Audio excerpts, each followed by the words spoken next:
Well, good morning, good afternoon, good evening to you. This is your instructor, James, coming to you from my home in Snellville, Georgia, and just finished watching the Super Bowl and wanted to welcome you properly to week 5 of our course.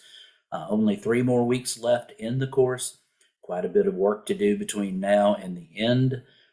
So we want to get to everything for week 5 and then give you a heads up regarding week 6.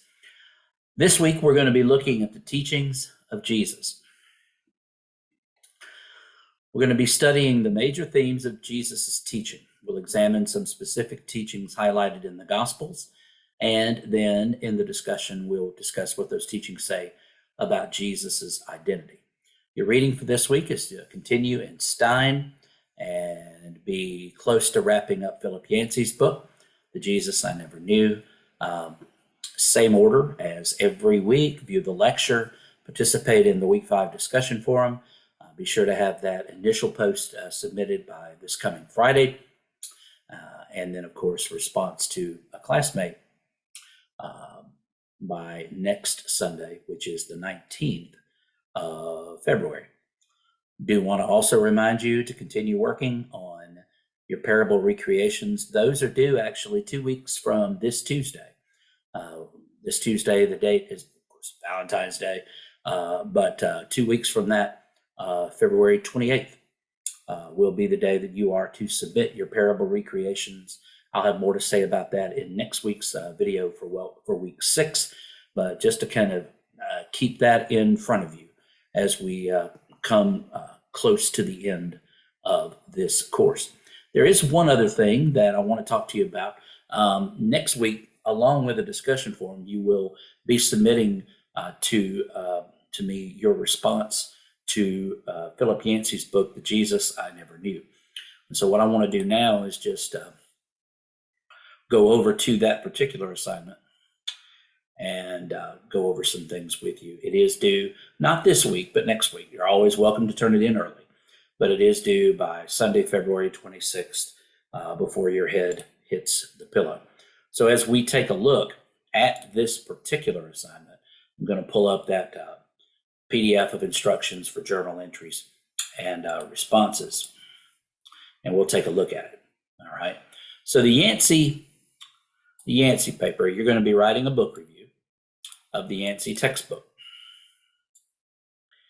In it, I'm asking you to write up a summary of the book, giving a picture of the whole of Yancey's argument.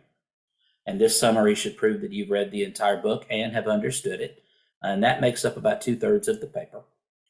And then the other third will be a dialogue with the author, pointing out strengths and weaknesses of Yancey's observations and arguments.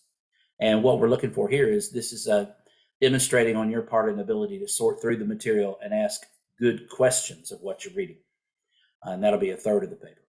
Now, this paper will be 1,000 words in length. I'll be using a rubric to grade it, and points will be deducted for poor grammar and lack of coherent and well-articulated thought.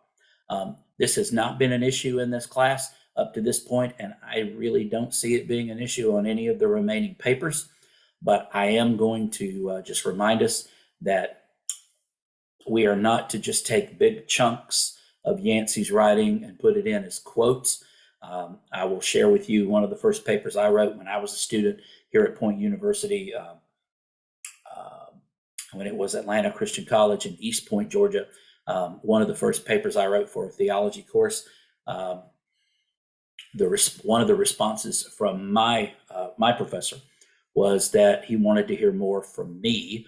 I had stacked up quotes just because I thought it was the right thing to do, but he told me quoting is fine, but I want to hear more of your response from that. And that's part of what we're looking for, an ability to sort through the material and ask good questions of what we're reading. And anytime you do quote from Yancey, please give references. And that can be something as small as a parenthetical reference inside the paper, where you just take